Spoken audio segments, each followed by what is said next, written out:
کۆشکی سپی دەڵێ لە ئیستادا هیچ گفتوگۆیەک لەگەڵ ئێران لە ئارادا نییە.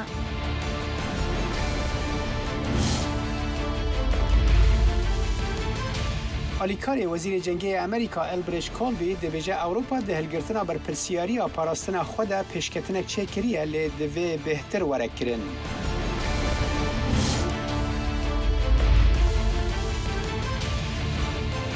کاردانەوەکان بەرامبەر بە هەڵوەشانەوەی هەسەدا بەردەوامە.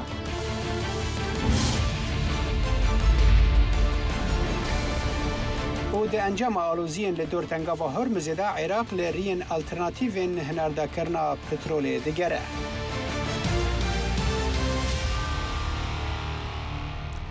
جه تلویزیون کردیا دنگی امریکا ل واشنگتن پایتخت و دمو همی دمین و باش بینر جا ایرو پنجشنبه 5 خرمانان سال 1728 کردیا ل برانبر 27 تباغ 2026 زاینه افکار من بفرا و نوری و از صالح دمیجر ام و دمجمیره جوارا پیشکش دکن.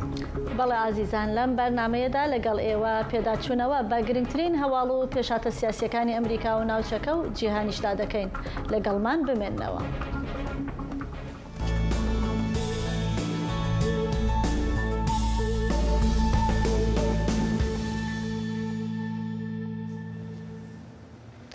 وەک هەمیشە لە واشنگتۆنەوە دەست پێ دەکەین. کۆشکی سپی چی پەیامێکی بۆ ئەمریکا و جیهان هەیە ئەمڕۆ؟ هیوا سەلام پامنێری دەنگی ئەمریکا لە کۆشکی سپی لەگەڵمانە بۆ پێداچوونەوە بە دوایین هەواڵ و پێشاتەکان لە حکوومەتی ئەمریکا واشنگتۆنەوە. هیوا دەم باش و بفەرموو چیت هەیە ئەمڕۆ بۆمان لە کۆشکی سپیەوە؟ بەفراو سەرۆکی ئەمریکا دۆناڵد ترامپ فەرمانێکی نوێی واژۆ کردووە بۆ ڕاگەیاندنی باری لە ناکاو سەبارەت بە سیستەمی کارەبای نیشتیمانی، سیستەمی گواستنەوە و بەرهەمهێنانی وزەی نیشتیمانی. ئەم فەرمانە تایبەتە بۆ ئەوەی لەو بوارەدا کەسانی بیانی کار نەکەن، هەروەها کەلوپەلی بیانی نێتە ناو ئەمریکا وەکو دۆناڵد ترامپ ئاماژەی پێکردووە کە ئەمە مەترسی بۆ سەر ئاسایشی نیشتیمانی ئەمریکا دروست دەکات و لە داهاتوودا دەتوانن لە ڕێگەی زیرەکی دەستکردەوە یان لە ڕێگەی هاکردنەوە دەستیان بۆ سیستەمانە ڕابگات. بۆیە ئەم فەرمانە دەسەڵاتێکی فراوان بە وەزیری وزە دەدات. لەلایەکی دیکەوە کارۆلین لیڤید وتەبێژی کۆشکی سپی سەبارەت بە ئێران قسەی کرد لەو بارەیەوە کۆمەڵێک لێدوانیدا فەرمون بابەیەکەوە گوێبیستی بین. هەڵاوسانی ئابووریان لە سەداست تێپەڕاندووە، ناتوانن پاری پۆلیس و سوپاکەیان بدەن و بارودۆخێکی زۆر لاوازیان هەیە. وەزیر بەسەنت و سەرۆک بەردەوامن لە بڕینی هەموو سەرچاوێکی داراییان. بەدڵنیایەوە ئەمەش دوای ئۆپەراسیۆنی تووڕەیی ئەفسانەیی کە ئۆپەراسیۆنێکی زۆر سەرکەوتوو بوو. بۆ ئۆپەراسیۆنە توانیمان سوپای ئێرانی وێران بکەین و هێزە دەریایی و ئاسمانی و تەنانەت ژێرخانی سەربازیان بە تەواوەتی لەناو ببین. ئامانجی سەرۆک ترامپ لە ڕابردوو لە ئێستا و لە داهاتووشدا مسۆگەرکردنی ئەوەیە کە ئێران دەستی نەگاتە چەکی ئەتۆمی. بەڵێ ئەمڕۆ ئێوارەش دۆناڵد ترامپ بەرەو تەکساس بەڕێوە دەکەوێت، بەرەو هیوستنی تەکساس. لەوێ کۆبوونەوەیەکی جەماوەری دەبێت لەگەڵ لایەنگرانی کۆماریەکان. هەروەها 2 ڕۆژ لە هیوستن دەمێنێتەوە، سبەی سەردانی دەستگای ناسا دەکات، لەوێ خەڵاتی شەڕەف دەبەخشێت بەو کارمەندانەی بەو گەردون گەڕانەی کە چوون بۆ گەردون و گەڕانەوە کە بە ئارتمس 2 ناسراوە. باشە هیوا ئەم جارێک دن vegern cem ser Caroline Levitt ku çend rocan berê ragihandibû ku ew ê dest ji kar berde û îro jî roja wê dawiya kar bû. Te çi vê derbarê de heye؟ بەڵێ ساڵح کارۆلین لیڤید ئەمڕۆ پێش نیوەڕۆ هاتە ناو ڕۆژنامە نووسان، قسەی بۆ ڕۆژنامەوانان کرد و خواحافیزی کرد. فەرموو بە بەیەکەوە ڤیدیۆی ماڵاوایەکەی ببینین. هاوڕێیان بەڕاستی بیرتانەکەم، هەرچەندە دەزانم چاوەڕی ئەوە نەبوون کە من وا بڵێم. کاتێکی زۆر ناوازم لەگەڵتان هەبوو. دەزانم خەڵک تەنیا ئەو لە سەدادەیی کارەکەم دەبینێت کە بۆ ڕاگەیاندن قسە دەکەم، بەڵام لە ڕاستیدا لە سەدانەوەی دیکە لەگەڵ ئێوە بووم بە ڕۆژ و بە شەو. ئەمە شتێک نییە بیری بکەم، بەڵام بیری ئێوە دەکەم. سوپاس بۆ هەموو هاوکاریکانتان و دڵنیام سەرۆک بەردەوام دەبێت لە پەیوەندیەکانی لەگەڵتان. سوپاس بۆ هەموو شتێک و بە هیوای بەختێکی باش بۆ هەمووان.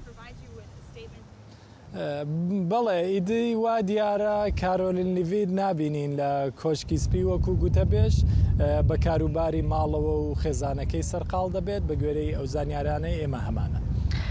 بەڵێ هیوا سەلام پایامنێرمان بۆ کۆشکی سپی سپاس بۆ زانیاریەکانت. بله وزارت درویه امریکای داخویانی که دا ایرو سرساغی ج قربانی لهی نیپال را در بری و گوت امریکا سرساغی خوین کورج مالباتو حسکری کسین که لهی ویرانکرین نیپال دا جیانا خواه جدستانه را پیشکش دکه. وزارت درویه داخویانی خود گوت که او روشه جنزیک و دشوپینه و شیورمند برسوا کارساتان دشینه حریم دا که پشتگیری بده هولدان رزگار کرنه. وزارت گوت که او ده هر وها به ریا خلاطا خویا جیهانیا خدمت آلیکاریا کاتولیک $500,000 امریکی دابین بکه که پشتگیری ده ستارگهن آوارته و آلیکاری آو و پاقجی جواکن که کتنه بن باندورا لهیه کل دور نزیکی سینور نیپال لگل چینه رابو هجماره که مزن جخانی و آواهیان دانه برخواه لگور پولیس نیپال هجماره کسین که لهیان دهاتنه کشتن بکیمانی 359 کس دمکه ده که به صدان کس جیهین وندانه. چەند مانگێک بەسەر دەستپێکی گەماڕۆی دەریایی ئەمریکا بۆ سەر ئێران تێدەپەڕێت و نیشانەکانی فشارە ئابوووریەکان لە ناوخۆی ئەو وڵاتە تا دێت زیاتر بەدی دەکرێن. لەوانەش هەواڵەکان سەبارەت بە کەمی بنزین و سوتەمەنی. ئەم فشارانە دوای ئەوە پەرەیان سندووە کە واشنگتۆن دەستپێکردنی ئۆپراسیۆنی گۆشەگیرکردنی ئابووری ڕاگەیان. ئۆپراسیۆنێک بە ئامانجی دابڕانی ئێران لە سەرچاوە ئابوووریەکانی. هاوکارم ئەرش ساڵح ئەم راپۆرتەی بۆ ئامادە کردوون. 4 مانگ دوای دەستپێکردنی گەماڕۆی دەریایی لەسەر ئێران و چەند ڕۆژێک دوای ڕاگەیاندنی ئۆپەراسیۆنی دوورخستنەوەی ئابووری بەرپرسانی ئێرانی باس لە کەمی بنزین و سوتەمەنی لە ناوخۆی ئێران دەکەن. ئەما وەکو نیشانەیەک دەبینرێت بۆ ئەوەی کە ئەم گوشارانە خەریکی کاریگەری لەسەر ڕەهەندە جیاوازەکانن. بۆ وەلایەتە یەکگرتووەکان فشاری ئابووری و سنووردارکردنی توانایەکانی ئێران بۆ دیسان بنیاتنانەوەی ئەو شتانەی کە لە درێژەی ئۆپەراسیۆنی تووڕێی ئەفسانەوی لە دەستی داون هاوکات لەگەڵ بەکراوەی مانەوەی تەنگەی هۆرموز دوانەی استراتیژیە وڵاتە بوونا کە وا پێدەچێ خەریکن بەدیدێن. باشە زۆر شت هەیە کە توانین سزای لەسەردا بنین. سزای زۆر توندمان هەیە. با بزانین چی ڕوودەدات. ئێستا تەنگەی هورموز کراوەیە و کەشتێکی زۆر بەو ڕێڕەوەدا دەڕۆن. ئەم قۆناغی فشارەکان بە دوو هۆکار لە گەمارۆکانی پێش و جیاوازە. یەکەم ئەم جارە گەمارۆی ئابووری لەگەڵ گەمارۆی دەریایی تێکەڵ کراوە واتە فشار تەنها بانکی و بازرگانی نییە بەڵکو ڕێگاکانی گواستنەوە و هەناردەکردنیش بە شێوەی ڕاستەوخۆ لە ژێر چاوەدێری و فشاردان. دووەم ئەمریکا فشار دەخاتە سەر ئەو وڵات و بانک و کۆمپانیانەی کە بە بیانووی جۆرا و جۆر یارمەتی ئێران دەدەن بۆ دەوردانەوەی گەمارۆکان. ئەمە نیشانەی ئێرادیەکی بەهێزتر و بەکارهێنانی توانای زیاترە بۆ جێبەجێکردنی گەمارۆکان. کەمی گاز و سوتەمەنی دەتوانێت کاریگەریەکی زنجیرەیی لە بواری جیاواز دروست بکات. کەمبوونی سوتەمەنی تەنها کێشەی گواستنەوە نییە، دەتوانێت نرخەکانی گواستنەوە و کاڵاکان بەرز بکاتەوە، بەرهەمهێنان و کارگەکان کەم بکاتەوە، دابینکردنی کارەبا و خزمەتگوزاریە گشتیەکان تێک بدات و فشار لەسەر بودجە و بازاری دراو زیاد بکات. هەروەها ئەگەر کەمیەکە درێژە بکێشێت دەتوانێت ناڕەزایەتی کۆمەڵایەتی و فشار لەسەر حکوومەت زیاد بکات و سەرنج و سەرچاوەکانی تاران لە پەرەپێدانی تواناکانی سەربازی و ژێرخانی بەرنامەی ئەتۆمیەکەی دوور بخاتەوە. لە ڕوانگەی واشنگتنەوە ئەم کاریگەریە فراوانانە دەتوانن توانای ئێران بۆ کۆکردنەوەی سەرمایە، مادەی خاو و تەکنۆلۆژیا کەم بکەن و بە شێوەیەکی نەرمتر ئامانجی ڕێگرتن لە دووبارە بنیاتنانەوەی ژێرخانە سەربازی و ئەتۆمیەکان بەدەست بهێنن بەبێ ئەوەی فشارەکان تەنها لەسەر یەک کەرتی دیاریکراوە سنووردار بن. ئامانجی فشارەکانیش ڕوونتر کراوەتەوە. بە پێی بەرپرسانی ئەمریکا مەبەست تەنها زیانگەیاندن بە ئابووری ئێران نییە، بەڵکو ڕێگرتنە لەوەی تاران بتوانێت تواناکانی سەربازی و ژێرخانی بەرنامە ئەتۆمیەکەی دووبارە بنیات بنێتەوە.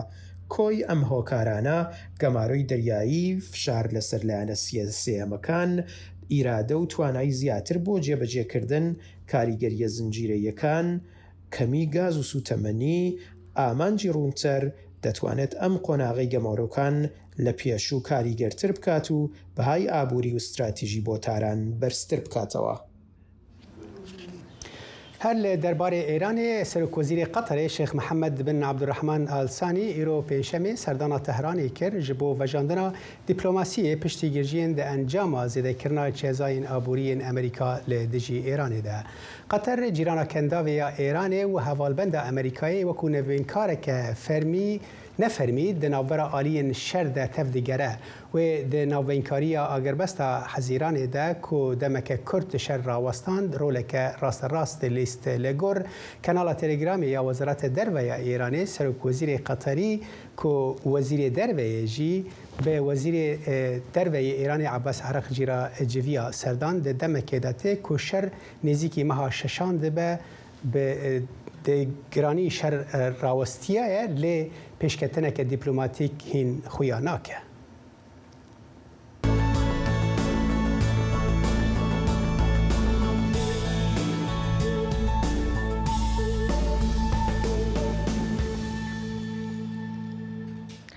هاوکات لەگەڵ بەردەوامی گەماروی دەریایی بەندەرەکانی ئێران سوپای ئەمریکا دەیەوێت کەشتی فڕۆکە هەڵگری تێودۆر ڕۆزڤێلت ڕەوانەی ڕۆژهەڵاتی ناوەڕاست بکە. وەزارەتی دادی ئەمریکاش لە بەرنامەیدایە دادگەی دەستکەوتەکانی جەنگ چالاک بکاتەوە. سۆران خاتری لە بەشێکی دیکەی ستودیۆ لەگەڵمانە بۆ ئەوەی زانیاری زیاترمان لەم بارەیە بداتێ. سۆران زانیاریەکان چی هەیە لەم بارەیەوە؟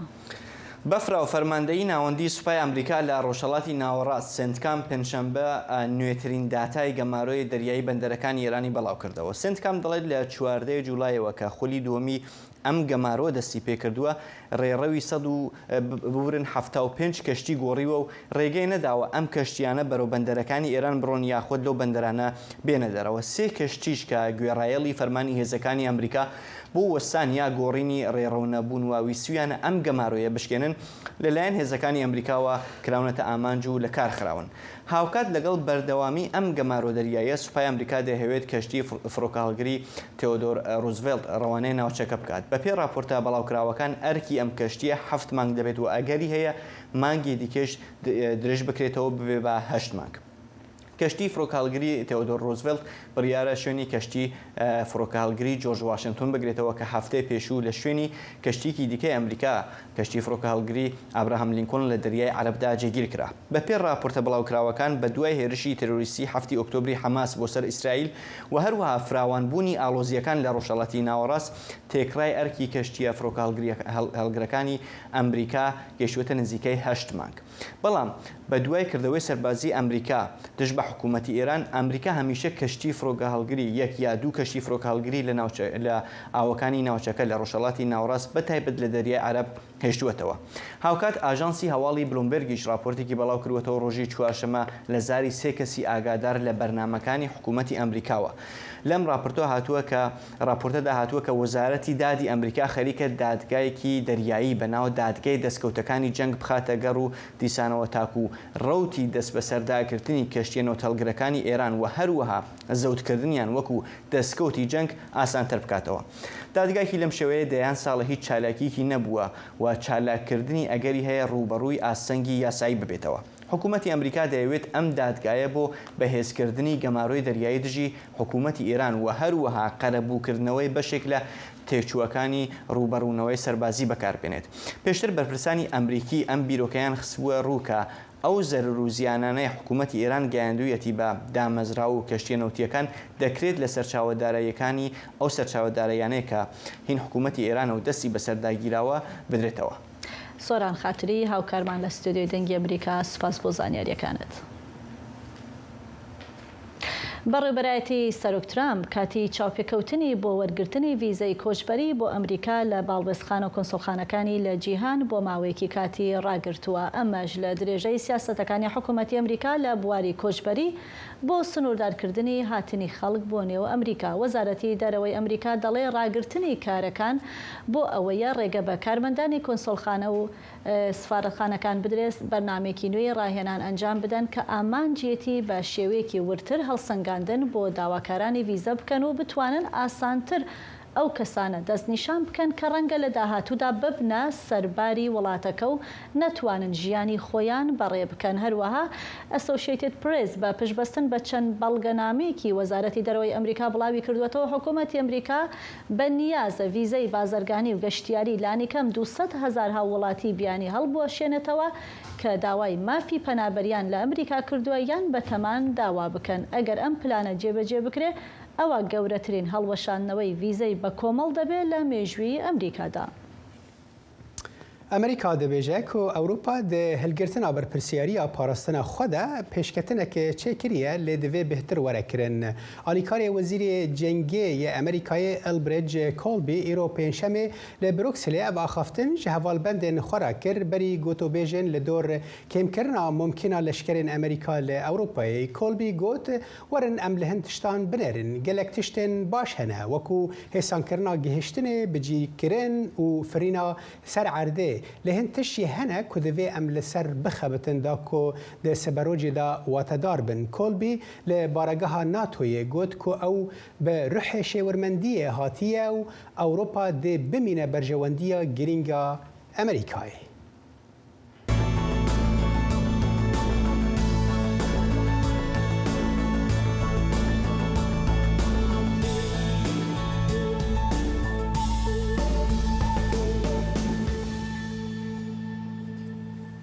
لە کاتێکدا کۆنگرسی ئەمریکا هێشتا لە پشووی هاویندایە بەڵام ئێران یەکێکە لە گرنگترین بابەتەکانی گفتوگۆی یاسادانەران. ئەندامانی کۆنگرس بەردەوامن لە دەربڕینی هەڵوێز لەبارەی ئێرانەوە و هەروەها لەسەر فشارە ئابوووریەکانی ئیدارەی سەرۆک ترامپ دژی تاران و ڕۆڵی چین لە پێشگیری ئابووری ئێران یەکێک لە نوێترین بابەتەکانیش بریتە لە هەوڵێکی هاوبەش لە نێوان هەندێک ئەندامانی کۆماری و دموکرات بۆ فشارخستنە سەر بانکە چینیەکان لە بەرامبەر یارمەتیدان ئێران بۆ خۆدزینەوە لە سزاکان. بۆ زانیاری زیاتر دەچینە لای هاوکارمان مەریوان حەمە پامنێری دەنگی ئەمریکا بۆ کۆنگرس.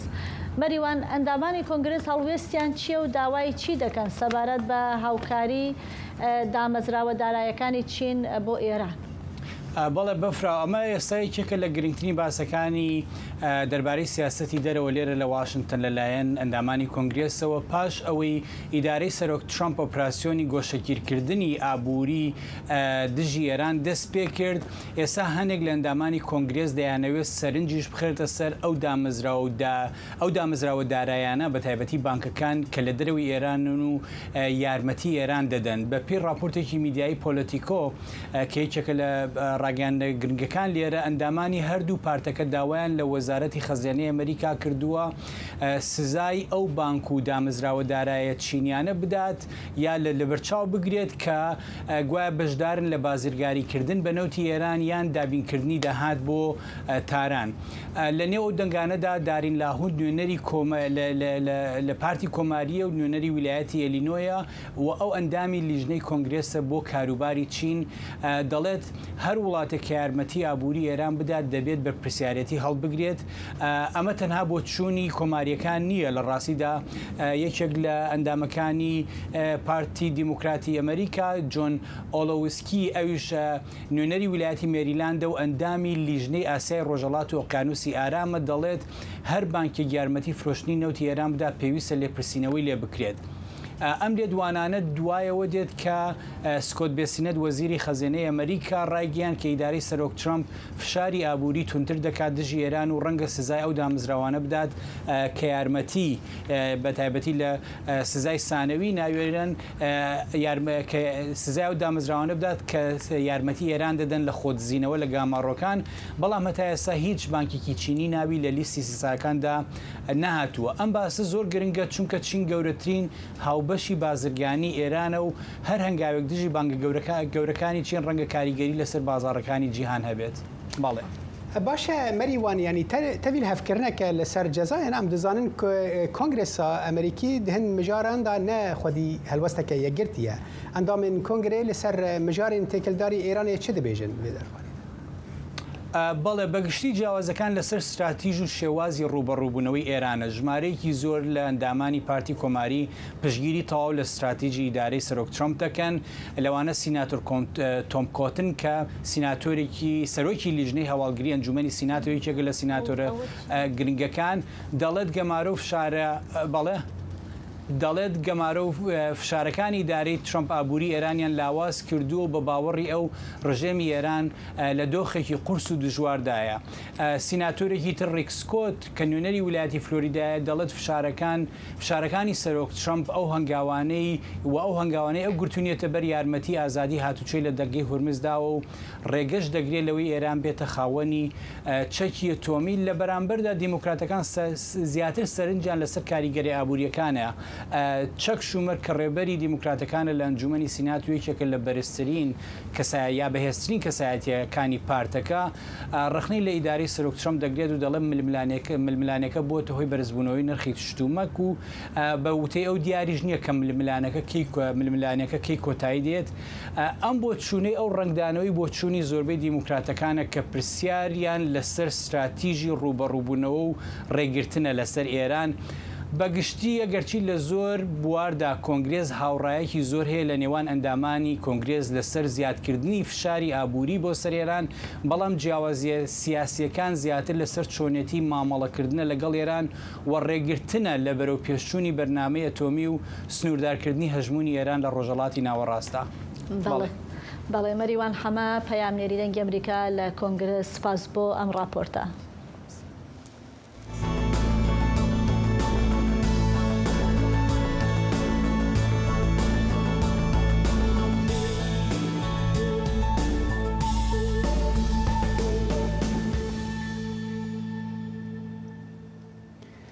بله بینر هجام نهاجی دچن عراق وان دمن داویده لبر ازمونه که هستیارو چارنوسی راوستیه ده دمه که ده که امریکا دویجه او ده همو ولاتن بازرگانی به ایران را دکن جه سیستم دارایی که بنگاهوی دلاره درخه چافدر دبینن که عراق و به نمونه که زندیج بو جیبجی کرنا ویه که ده وان هشیارن تند این امریکای ده عراق لریه که اوله و گاوین پیش وقت دیگره که خوش یعنی جزایم بره و سیستم خوی دارایی ج مترسین ایزولا کرنه رزگار بکه جبو زانیارین بهتر نه افکار ما سمیرا علی مندی مریا سپاس سمیرا جبو هاتناته یعنی باندوره که چاوا عراق چاوره دکی هگر کو براستی جنی کار به خوش و او امریکای رزگار بکه. بله که صالح سپاس به هوا براستی هر وقت گوت نهار روشه که هستیار عراق تدا درباز دبه جبر کو عراق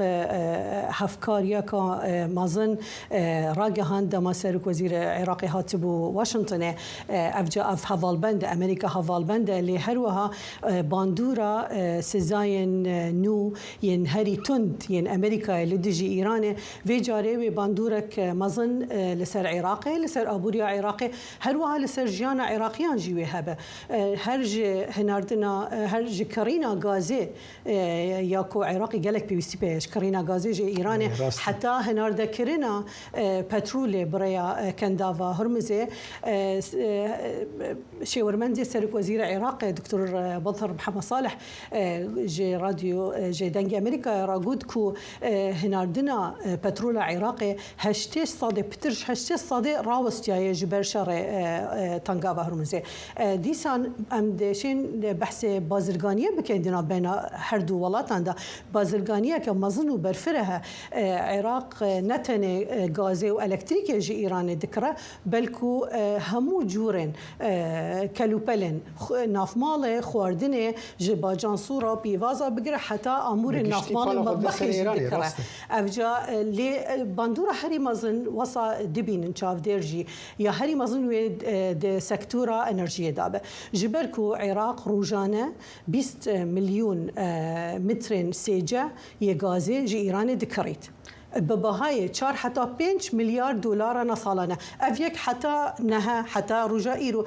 برازمنديا امريكا يبو عراق او غاز دكري بارددان فيجا ام بشتيفان سيزايان امين زانين وعراق طاريد به وعراق ريكك ببينه سميرة او روشوێنانە چین کەواتە بەغدا دەیگرێتە بەر بۆ ئەوەی کە بتوانن دەربازی بێ لە کاریگەریەکانی ئەم سزانە بەێ بەفرا مرۆڤ دێشێت بێژیت کو عێراق دخوازە بڕێە پێنگاوێن بڕێە پێنگاوێن استراتیژیک خۆ باندورا وان سزایên ئەمریکای لە دیژی ئیرانێ قورتال بکە یان کو باندورێ کێمتر لێ بکە پێنگاو ژی جوانە گەلەکن عێراق هەوڵ دیدە هەر وەک پنگوش بەر هەفکاریاوان دیگەل واشنگتنێدا هەوڵ دیدە کو هەفسەنگیە پەیدا بکە دناوبەرە پاراستنە ئابووریاخوا و دناوبەرە پابندبوون و ڕێزگرتن لە بریارên ئەمریکا ئەم دێشین gelek jivan pêngavên herî giring em behez bikin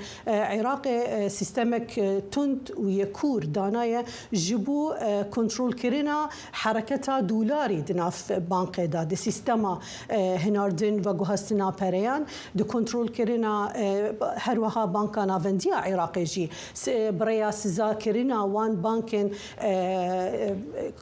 yani em bijin biznes heye kar heye digel bankên Tehranê re anku peywendiyên wan bi Tehranê re sîzayê didane ser wan û nahêle di bazarê kirîn û firûtina dolaran da bejdar bibin û me dît ku her wiha bi xurtkirina hevkariyê bi Wizareta Xezîneya Amerîkayê me dît dema Zeydî li Washingtonê bû Wizareta Xezaneya Amerîkayê heft bankên Iraqî sîzal ser wan rakirin ev jî derfetek baş bû ji bo Iraqê bû piştgiriya Iraqê û ez bawerim Iraq wê hewl dide feydek baş ji van peywendiyan bigire dîsan pêngava din jî heye lêgerîn li dîv alternatîva yani ji ber ku gaza Îranê nîne ew ê alternatîvê bigere da ku biparêze mijareke balkêşe û ez bijim li demên pêş de wê pêş de herê yanî Iraqê sozdana Amerîkayê Amerîkan hawê tişne ji Iraqê bixwaze em nizan wê rewşa wê her hal tu şarazayeke başî vê derbarê têjmera tim bişopînî gelek spas hevkara Semîra gelek spas عێراق هەوڵ دەدا ڕێگەی بەدیل بۆ هەناردەکردنی نەوتی خۆی بدۆزێتەوە ئەمەش لە کاتێکدایە بەرزبوونەوەی گرژیەکانی تەنگەی هۆرمۆز مەترسی لەسەر داهاتی نەوتی وڵاتەکە دروست کردووە ئەم هەنگاوەی عێراق دوای دابەزینی هەناردەکردنی نەوتی عێراق دێکە زیانێکی زۆری دارایی لێکەوتووەتەوە هونەر ئەحمەد لەسەر ئەم پرسە ئەم راپۆرتەی بۆ ئامادەکردووە عێراق بە دوای ڕێگای نوێی هەناردەکردنی نەوتدایە سەرۆک وەزیران داوای لەلایەنە پەیوەندیدارەکان کردووە کەمتر لە مانگێک پێشنیاری جێگرەوەی گەروی هورمز بخەنە ڕوو دوای پەسەندکردنیان بە زووی دەست بە جێبەجێکردنی پێشنیارەکان بکرێت لیژنەی نەوت و غاز لە پەرلەمان بۆ چاوتێکردنی ئەو بابەتە بانگێشتی وەزیری نەوتی عێراقی کرد چونکە زەرمەندی سەرەکی لە کێشە و ئاڵۆزیەکانی گەروی هورمز عێراقە کە تا ئێستا بەهۆی کەمبوونەوەی هەناردەی نەوتەوە 80 ملیۆن دلار زیانی دارایی بەرکەوتووە دەبێت وەردەوەدا چارەسێکی بنەڕەتی بتوێت بۆ ئەو بەندەرانەی کە هەیە بۆ عێراقۆ و هەر بەندەرێک نی لە تەنیا لە ڕێگەری هورمزەوە بانیاتی هەیە لە سووریا عقبەی هەیە لە ئوردون بۆڕی خۆی هەیە لە سعودیا بۆ ئەمانە دەبێت بەڕاستی عێراق زیاتر لە سێکتەرێکی هەوی بۆ ئەم خەرەرێک کە هەبوو لە ڕابردوو تەنانەت هەموو هێلکەکان لە یەک سەبەتەی گەری هورمزدانەوە ئەمە کارێکی خراپ بوو دەبێت پێداچوونێکی بە پالە بکرێ وەزیری وەزیرە وەزارەتی نەوتی عێراق حکوومەتی عێراق چەندین جار داوای لە ئێران کردووە تاوەکو چاوپۆشی لە هەناردەکردنی نەوتەکەی بکات لە ڕێگەی گەروی هورمزەوە بەڵام وەڵامی ئێران نەرێنی بووە هەر ئەوەش وای کردووە عێراق هەموو هەوڵەکانی بخاتە گەڕ بۆ دروستکردنی ڕێگای نوێی هەناردەکردنی نەوت چونکە دۆخی ناوچەکە ناجێگیرە و جەنگ کۆتایی نەهاتووە پێشتریش بەرپرسانی ئێرانی بەڕۆژکەوتنە بە سەرکردەکانی عێراقیان وتووە ڕێگە نادەن نەوتەکە بچێ بۆ ئەوەی ببێتە زەخت لەسەر ئەمریکا وای واز لە ئێران بێنێت و ئەم فشارانە لەسەر ئێرانی کردووە کەم بکاتەوە بۆیە ئێستا ڕاستە هەناردەی نەو زیادی کردووە لە ڕێگەی هورمزەوە بەڵام نە بە موافقەی ئێران یان بە تەنسیق بە ڕێگای تر کە لە بەسڕەوە دەفرۆشرێت نەوتەکە بە شەریکەی تەکریرەکان دەفرۆشرێتن هەر جموجۆڵێک بکرێ هەم خەتەرێک لە ناوچەکە ڕوو بدات کاریگەری لەسەر ناودەی نەوتی عێراق دەبێت. لەم دۆخەدا هێڵی نەوتی کەرکووک جیهان نزیکترین و ئامادەترین بژاردەی عێراقا بۆ کەمتر پشتبەستن بە گەروی هورمز. لەگەڵ ئەوەشدا پێشنیار کراوە 3 ڕێگای دیکە دروست بکرێت بۆ فرۆشتنی نەوت کە سووریا و ئوردن و سعودایە. هونەر ئەحمەد بۆ دەنگی ئەمریکا بەغدا.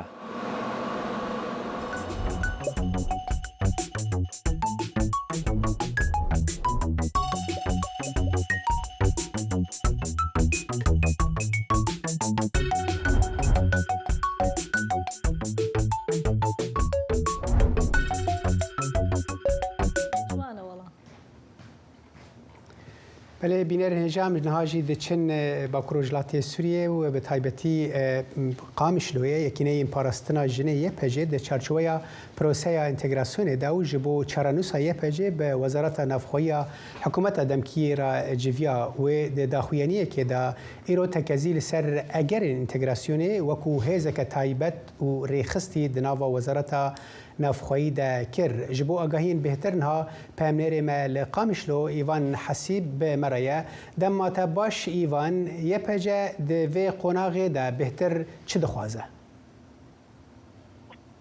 بله دم باش به و دم تماشاوان دنگ امریکا یه پجه دا خویانیه که فرمی در آگهان گو او لگل وزارت هندرین یا حکومت آدمکیه سوریه جویاش خوی دا خویانی کرن گو دوی جوینه ده دوی جوینه ده لسر آرامی و اولهی سوریه هر وها هفریزی و آلیکاری دنافبرا هر دو آلیان ده به برفرهی دانستندن کرن شخوا پشتی هری سرکه دوی هفدیدینه ده او بو پیش روژا یه پجه بو و اگرن گو یه پجه به تایبت مندی هر وها برنگه کی رخصنی ده بنیا امبیجن وزارت هندرین یا سوریه جهه خوب گره یا پجیجی از هفدیتن بعرینی نتخواند شخوب گوتی زانین گو حکومت دمکیجی تسپیک ده مجارا یا پجی نابراوی و هیزن سوریا دموکرات مجارا کسرکه ناکوب بودن نابرا هر دوالیان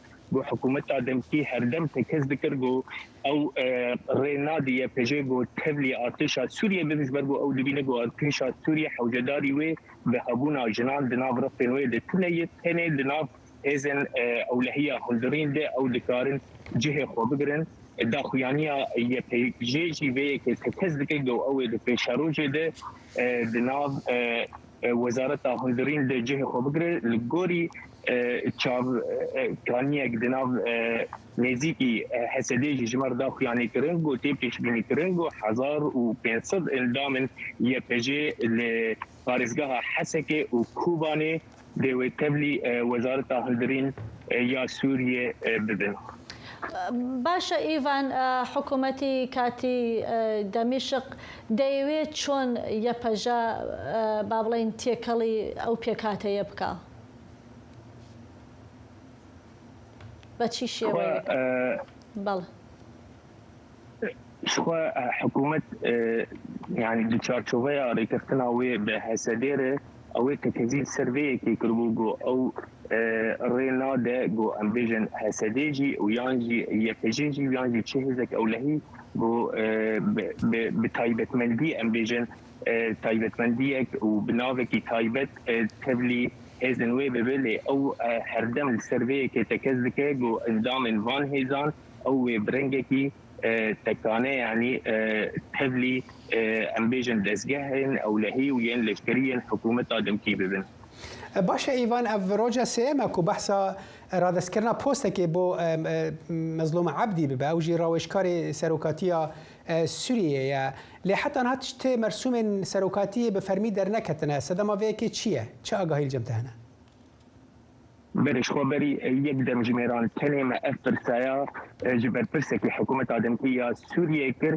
وی برنگی کی تایبت دنگ امریکا یا داخیانی کرن گونها هن ام بیژن گاون هنن دواری آمادهکاریان اداری و هر وها یاسایی تین کرن و لگوری گو ویجمر داخیانی کرن اگر گود حتى عبيد برنجة فرمي بريز مظلوم عبدي وهروها خانم إلهام أحمد دي بوست الخوا برنجة فرمي جناب حكومة دمكي دي بقرن أو جيجو بريز مظلوم ويبش ورمل دي سروكاتيا سوريا وهروها بريز أمبيجن خانم إلهام أحمد و دي برلمانتويا سوريا دي كرسية كيف دستينو ببإلدامي برلمانتويا بەڵێ ئیڤان حەسی پامنێرمان لە ڕۆژئاوا سپاس بۆ زانیاریەکانت.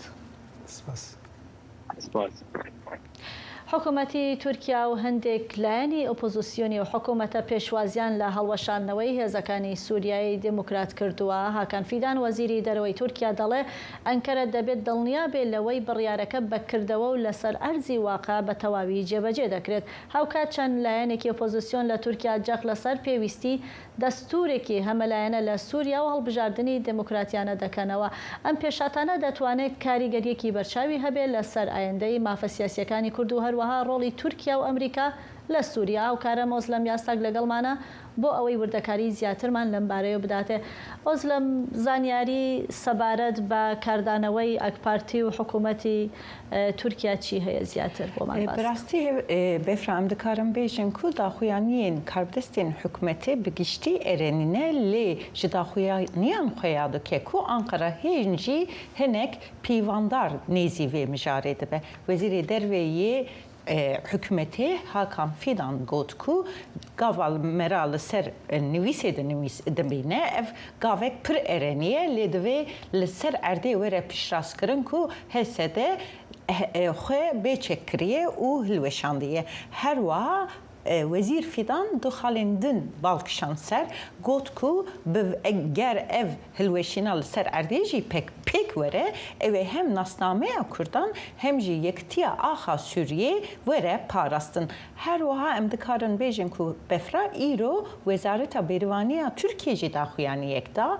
û got ku hilweşîna hesede gavek giring ya ereniye lê Wezaretê Balkişan ku ew ê Wezareta Bêrîvaniyê di piştgiriya artêşa Tirkiye Sûriye biborîne bidomîne bi taybet jî di xurtkirina kanîna artêşê de. Berdevkê hikûmet AK Parti ya desthilatdar jî got ku hilweşîna Hesedê ji bo şerê navxweyî û yektiya Tirkiye gavekî gelekî giring e û ew ê hemû civakên cuda li ser bingeheke siyasî ya hevpar bi vê biryarê werin bi vê gavê werin bahev.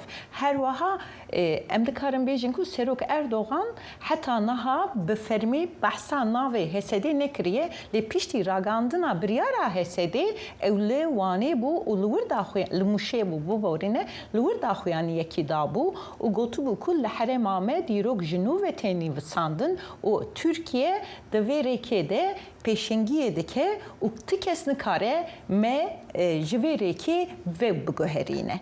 Em dikarin bêjin ku wekî ku tê dîtin bi giştî bi pîvandar lê erenî li vê gavê dinirxîne hikûmet û karbidestên. Baş e Özlem em warê ser opozisyona Tirkiye û Partiya Arîgera Kurdan Dem Partiyê ew divê derbarê de helwestê wan çawane û gelo li ser em bêjin siberoja Sûriyê çi ciyawazî di navêra nerîna wan û ya hikûmeta Tirkiye de heye?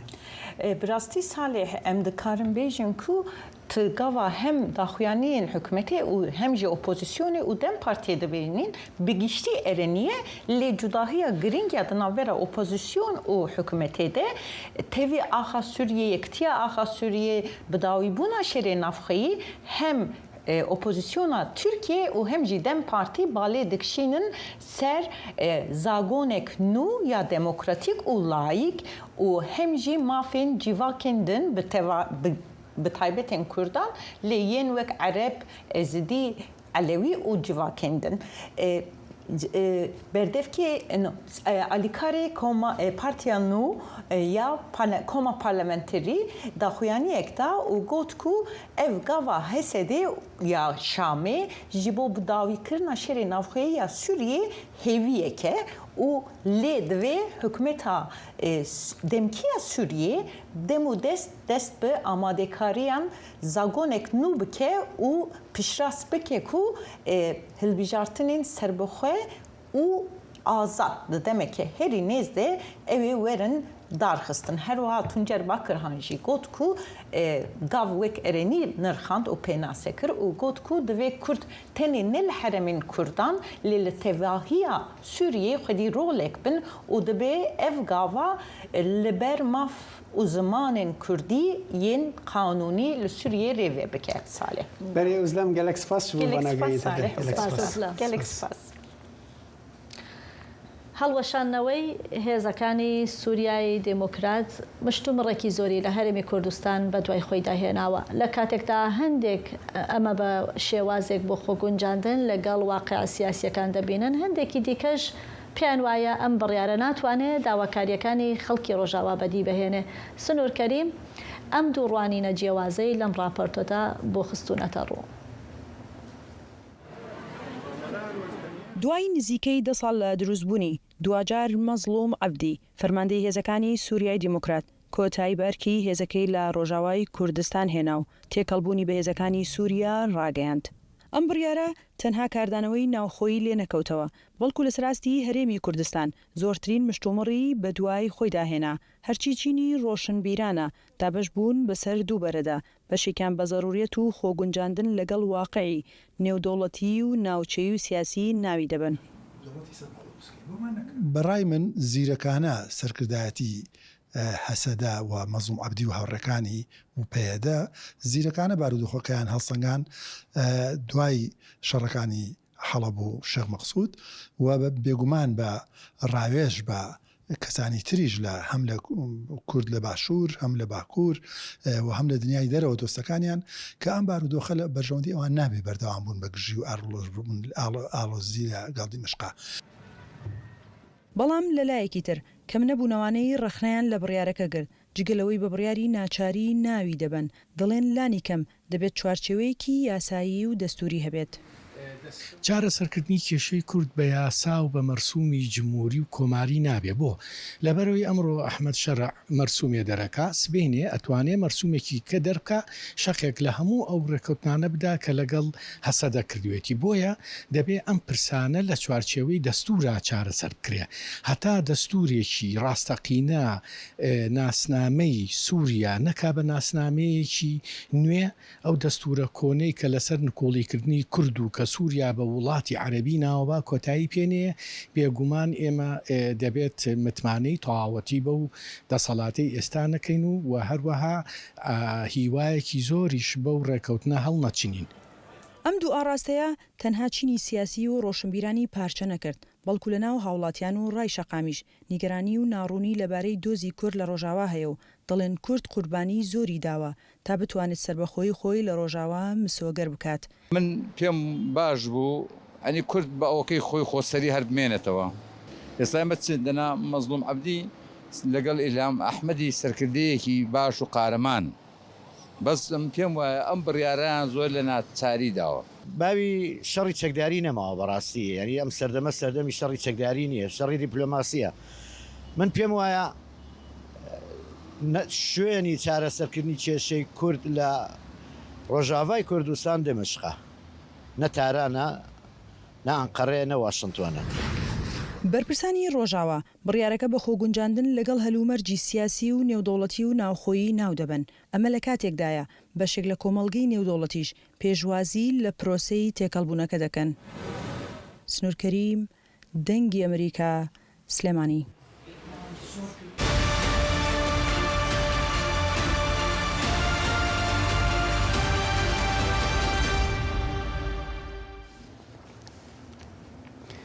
بەڵێ ئەم دچن هەرێما کوردستانê û bi taybetî parêzgeha Kerkûkê piştî ku di mehên dawî da parêzgarê Kerkûkê hata guhartin aliyê Kurd ew post radestî Türkmenan kir û Mihemed Sem'an wekû parêzgar hate binavkirin. Ji wê demê va biryarên parêzgar derbarê bajêr de bûne mijarên nîqaşên giştî li dorveyekê nûnerên beşên cudayên civakên Kerkûkê konferansek li dar xist ku li ser çareseriya ممکن و مترسین کد کریارین پارێزگار دا دبینن نقاش بکن. راپورت دیار جمال بهتر آگاهی هنه. ئاڵوگۆڕکردنی پۆستی پارێزگاری کەرکووک و ڕادەستکردنی بە پێکاتەی تورکمان و دەست بەکاربوونی محەممەد سەمعان فۆرمێکی نوێی لە ئاڵۆزی خستە سەر دیمەنی سیاسی شارەکە گرتنەبەری کۆمەڵێک هەنگاوی داری و لێدوانە پڕ لە گومانەکانی پارێزگاری نوێ کاردانەوەی توندی شەقامی کەرکووکی لێکەوتوتەوە بە جۆرێک ژمارێک لە چالاکوانان و نوێنەرانی لایەنە سیاسیەکان لە کۆنفرانسێکدا بەناونیشانی ڕێگە چارە کۆبوونەوە تا شیکاری بۆ مەترسیەکان بکەن. کەرکووک خۆی لە ڕاستیەکە شوێنێکە جێناکۆکە بێ تەطبیع بکرێتەوە مادەی 140 خۆی ئەوەیەکە بەر بەم مەینانە بگرێم کێشانە هەلکە بەڵام ئەمە هاتووە نەک کێشەکان هەل ناکە بەڵکومە بێتەوەی توندبوونەوە و مەترسی دروستکردن لەسەر ئاسایش و پێکەوەژیانی خەڵکی شارە. لە ماوەی چەند هەفتەی ڕابردوودا پارێزگاری کەرکووک باسی لە مادەی 140 دەستور کرد و گوتی ئەو مادەیە بەسەر چووە.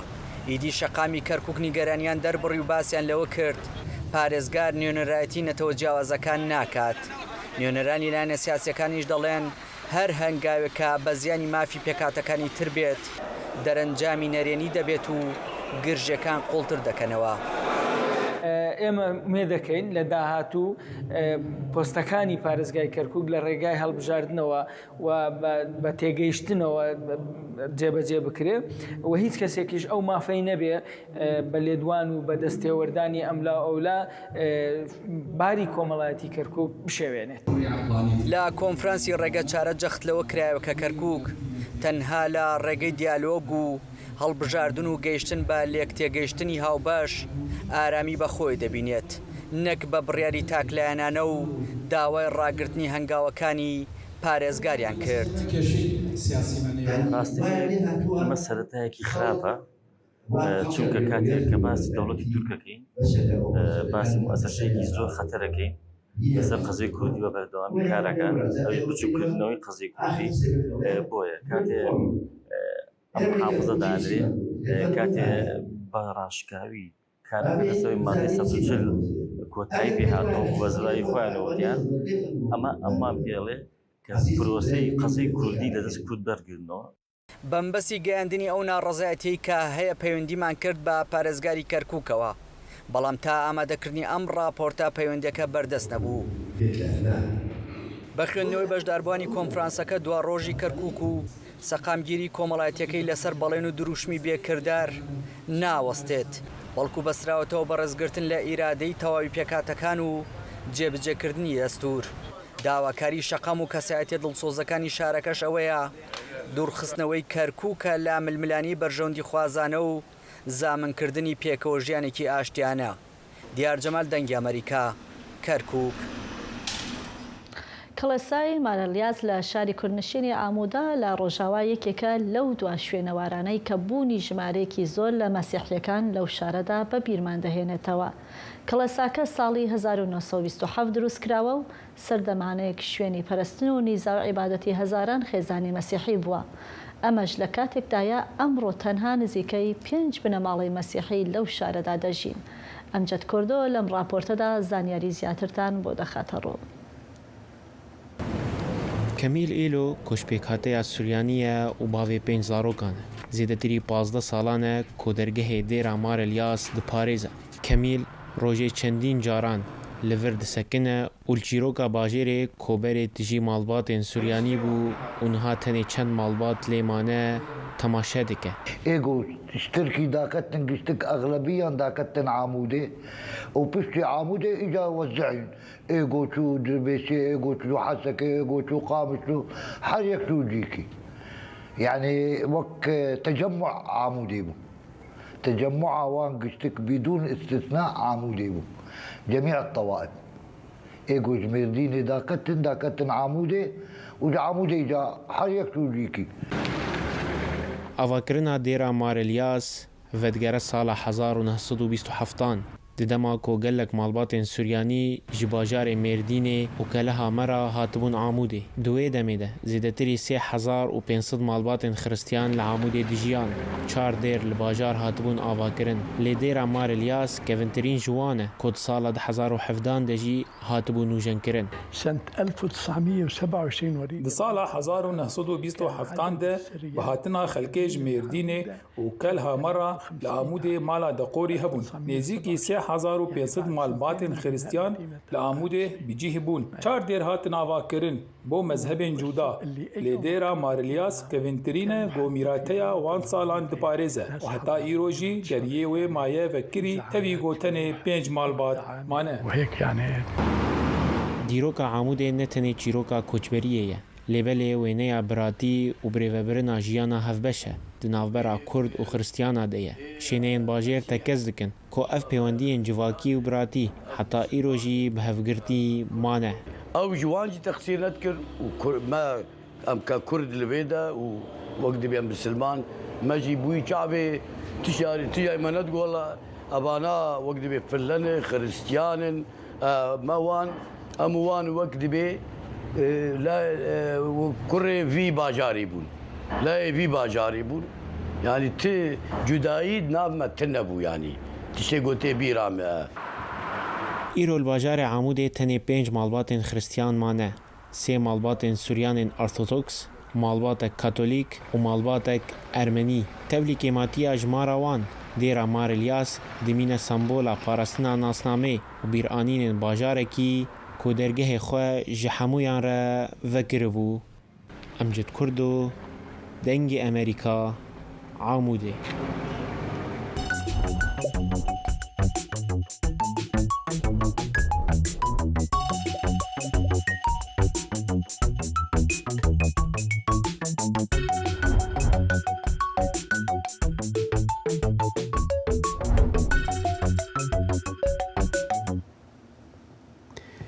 بله بینر هجام نهاجی دچن باجار آمده کلور شارداری باجر جبو جنان زویه که جبو بیستانه کی سوزه و شینکایی ترخان کریه که گلک جن ده چارچویا و پروژه دا بشتری پروسه چاندنی حتی چنین دبن. خجیجان فارقین سردانا بستان باجر کرو او راپورت آمده کر. İkram li bostanê îsotên ku bi destê xwe çandiye diçine.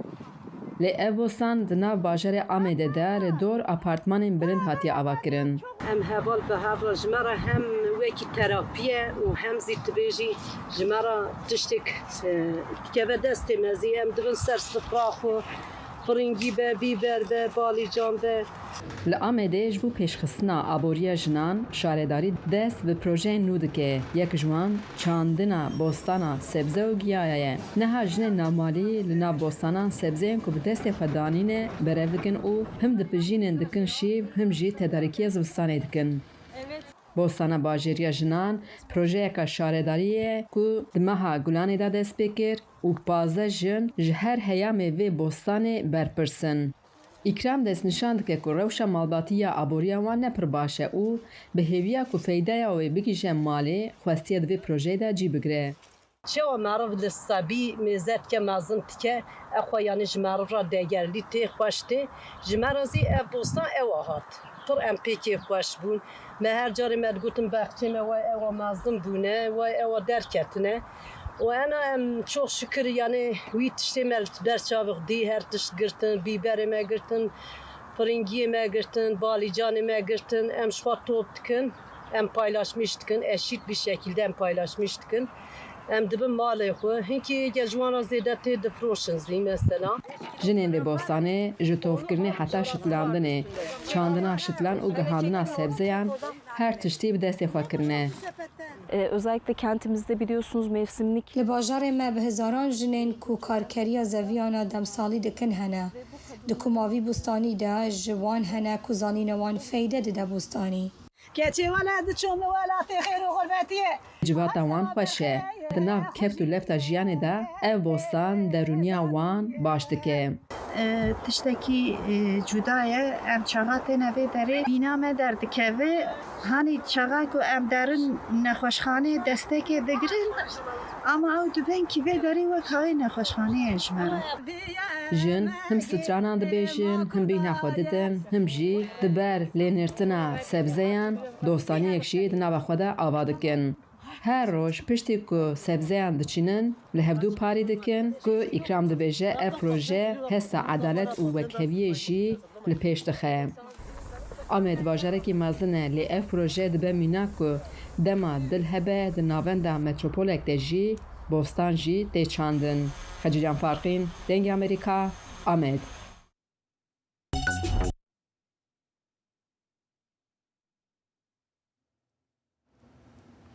پیاوێکە لە کاتی شەڕ و پێکدادانەکانی نێوان هێزەکانی سووریای دموکرات و هێزەکانی سەر بە تورکیا دەست بەسەر کرابوو دەڵێ دوای ئەشکەنجەدانی تۆند لە زینداندا بینایی لە دەستاوە و ئێستا دۆسیەکەی نیگەرانی نوێی لەبارەی مامەڵەکردن لەگەڵ دەستگیرکراوان و مافەکانیان لە کاتی شەڕدا دروست کردووە. پێکەوە راپۆرتێکی ڕەدوان بێزار دەبینین لەسەر ئەم دۆسیەیە. مصطفى صغير چند سالی باب دزاروکانه. او شروانکی طابور شمس الشمال اگریدای مجلس لشکری منبجه یبسر هسته دیوا بود. دنه کانونا پیشین آده 1024 دا دما ایرشا چکدارن ارتشان اجتماعی یبسر ترکی و لخالک لشکری هاتا دیل گرتن. و پشترا بر به باجارک الرای و هاتا و گوستن. در جامعه اشکنجه گران اندی زندان دا جاوین خواه اجدستان. محاور خور مگو چرو شب قمیش هم نون گو معلم با ومران نشب نه مگو جاوی میچونه دورش تعم نده کو ادی جاوی میچون لیخستم کرن دورش تعم نده دورش گو که ورنه بردانه هر کس هر نمالخواه پشتی 7 ماهان دی گوهرتنه که دیرگرتنا دا هاته بردان و جبون خوشخانه رقای هاته و گوهستن دا کو پشتی ماه که حوال نوی بگینن مالاوی و قوناخه کنو یا درمان کرنه دست بی بکن کود کوکتنا ونكو ساقل خونكم بنشتو وقت بشتيو نو تشكي جنبي يوني مع الناس ناكر كرنا نه باطوني دونين مادي اشاتي خوات شاتنا تعبانا ملاش خوش خوار نه بافرا داي روكر مسردانا بيشكي جوان ام مستفكر لجبر پاراستنا اولهي اخوا نخواست پیشی کامرای دنگ امریکا با اخفه و گوتکو روش مستفی اوه کو تامارا د ناورا میجی او چاوان دا زرار دتیه او شوپاندنه که تندرستی جدی پیوستی که پاریزر او چالکوان فرهاد باقرجی بالا دکشینه سر مافی مستفی لگور زاگوین نامنتوی و مروواهی و دیارکه کو کریارن سر مستفی هاتنه کرن سوجکی شره و دوی اوره قرو کرن چه وکو تعويض چه وكو انه حق انه كو اويا جلياكي بكي لالي هاني كوبي سبب يصير كرناوي وعاي لجنب تركيني جما في مراجعه بك وحق فا جيب بخ در انجام شهر دناورا حسدی و حکومت دمکیه سوری و چکدارن سرب ترکی و بسادان دیل هاتن گرتن هنجوان هنا چرانوس وان ندیاره مستفاد بیجه همی برین درمان دبه لبرینا ندیتنا زاروکن خواه هر دچه کورتر دبه اتغاز زار خوبین هند قزیم بی بهین نادی هزشتونی گوره راشن نزم لازم چای وگره هوای ببینم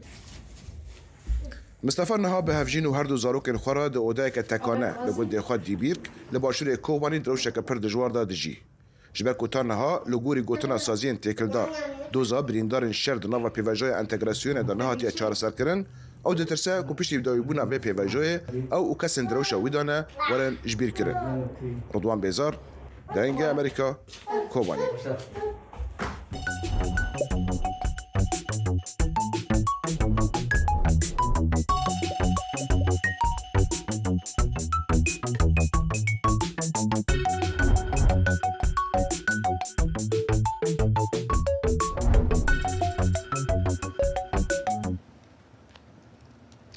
هزاران کەس لە خەڵکی ناوچەکە و گەشتیاران لە شارۆچکەی بونیێل ئیسپانیا ڕۆژی چوارشەممە بەشداریان لە فستیواڵی ساڵانەی تەماتە یان تۆماتینا کرد کە ئاهەنگێکی ناوازەیە و تێیدا بەشداربووان بۆ ماوەی کاتژمێرێک تەماتە بە سەر و ڕووی یەکتردا دەکێشن. ئەم ساڵ ڕێکخەرانی فستیواڵەکە دەڵێن نزیکەی 22,000 کەس لە سەرانسەری جیهانەوە بەشداریان لە فستیواڵەکە کردووە. هەروەها نزیکەی 150,000 کیلۆ تەماتە لەم فستیواڵەدا بەکارهێنراوە. فستیواڵی تۆماتینا ڕیشەکەی دەگەڕێتەوە بۆ شەڕێکی لە ناکاوی چەند گەنجێک لە ساڵی 1945 لەگەڵ گروپێک کە لە نێو بازاڕی میوەفرۆشەکاندا کە ئەو کات تەماتەیان لە شەڕەکەدا بە یەکتردا بوو. لەو کاتەوە ئەم ڕووداوە بووە بە یەکێک لە فستیواڵە بەناوبانگەکانی ئیسپانیا.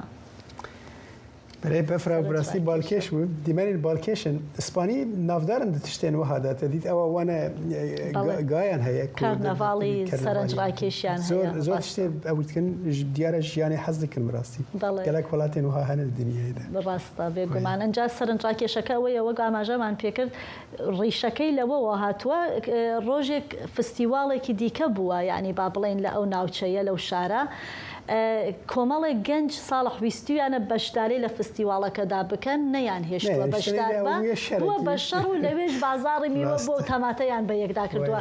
ئەم فستیواڵە قەدەخە کرابوو ساڵە پاش چەند ساڵێک دووبارە زیندوو بووەوە.